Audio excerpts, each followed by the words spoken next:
Coding can be really difficult, especially when you have to optimize down to the last command. This is 7 billion humans. Here we work in a company run by robot overlords, and we've been already for 69 years. Basically completed all the levels, apart from these last 3.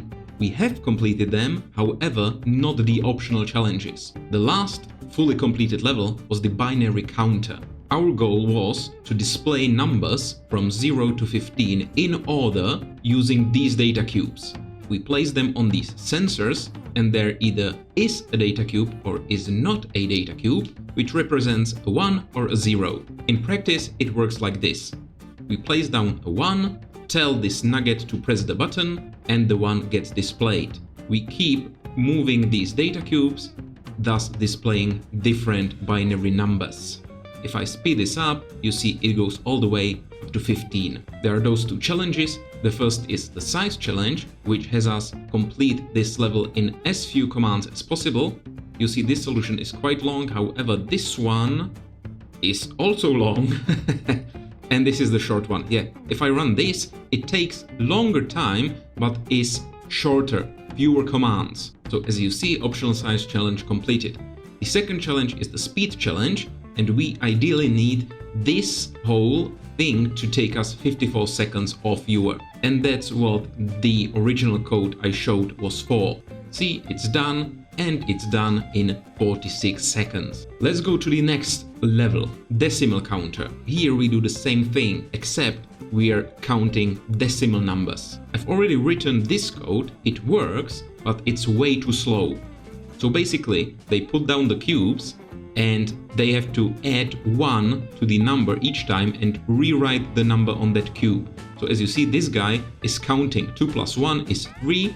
He puts down the data cube, tells this lady that they're done with the data cubes and that she should press the button. So all these people are waiting here, line 11, for the go command. This lady here is waiting for the ready command, and she always tells go to this person. When he hears go, he just calculates the next number he's supposed to write, writes it, places down the cube. If he's at 9, which you're gonna be able to see right now, C9, he triggers this branch and also triggers the next person. Because we have an overflow, he writes a 0 and we need to add a 1 there. So it works like that beautifully, however, all of this tell and listen stuff takes a really long time. As you see, the level is completed. Size challenge only used 20 commands. However, it's taking us 139 seconds, whereas the target is 120 seconds. Now, I already know from the binary counter that the goal is to remove these listen and tell blocks. So the way I've done the binary counter in the end was that the people have the cubes on the sensors, but they themselves stand above them, and they keep watching the person to the right, and only once they see the person go down to do something with the cube, then come back up, they know there might have been an overflow. So for example, this lady just keeps watching this guy. Then he goes down, edits the cube, comes back up, and that's the signal for her to look at his cube.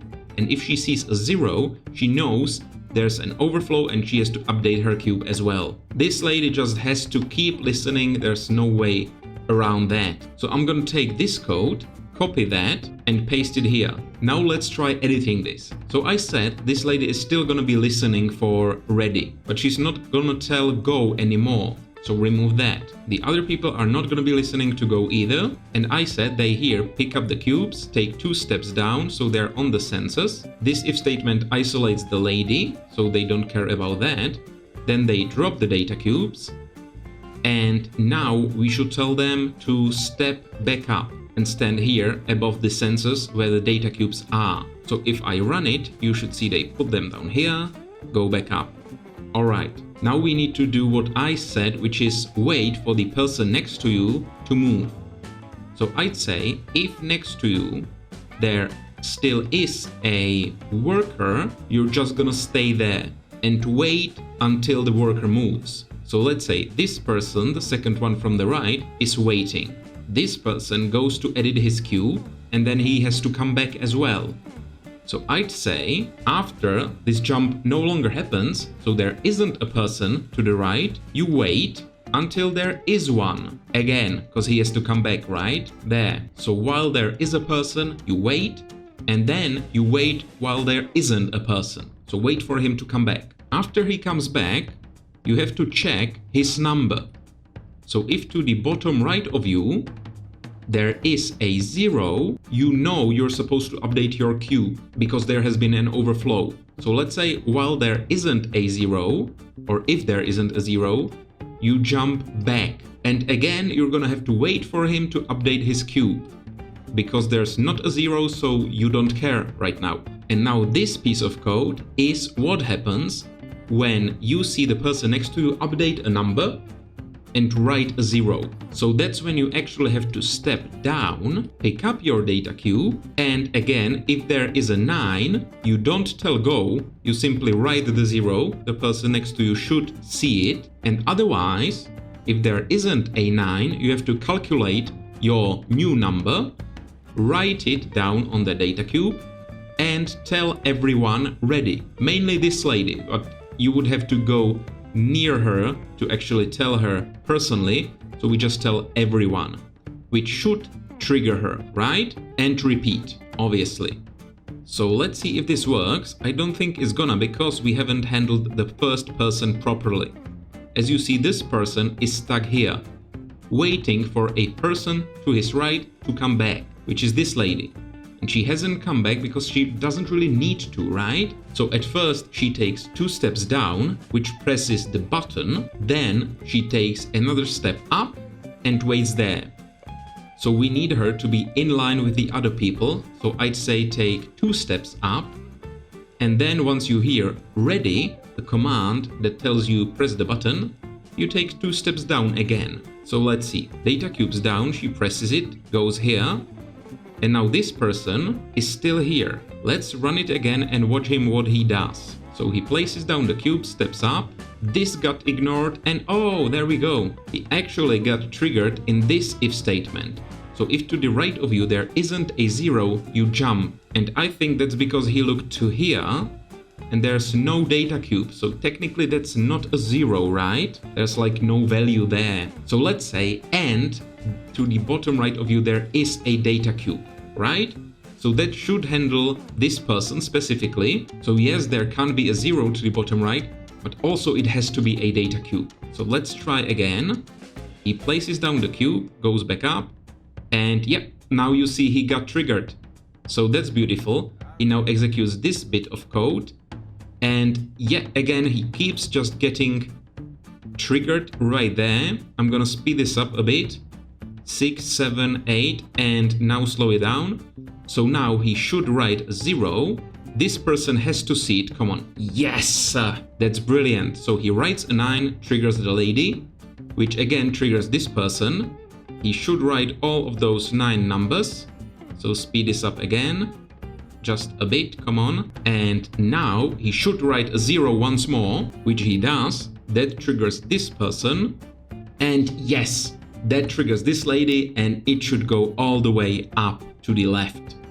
All get triggered, the last one too, writes 1, triggers the lady, and now we can speed this up a little. I think that's gonna be, yeah, that's it. Good job indeed. And for some reason, this was even slower.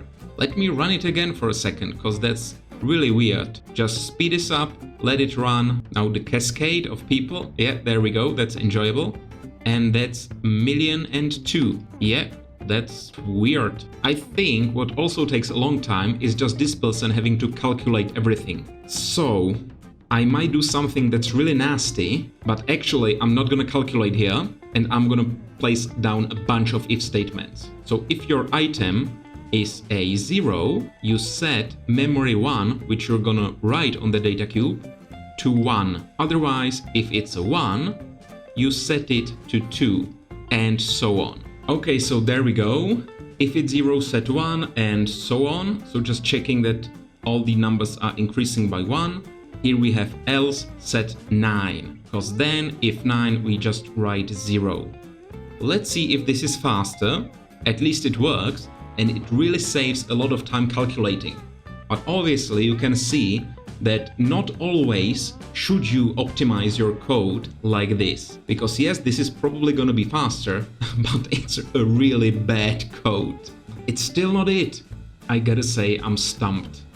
I have absolutely no idea how to write this better, because when even this sacrilege doesn't work, that really tells you something. I don't really think that we're wasting any time here. Is it maybe possible that this approach of them looking at the person next to them is not optimal? We could speed this up a tiny bit by not waiting for the person to come back, but just to no longer be below them.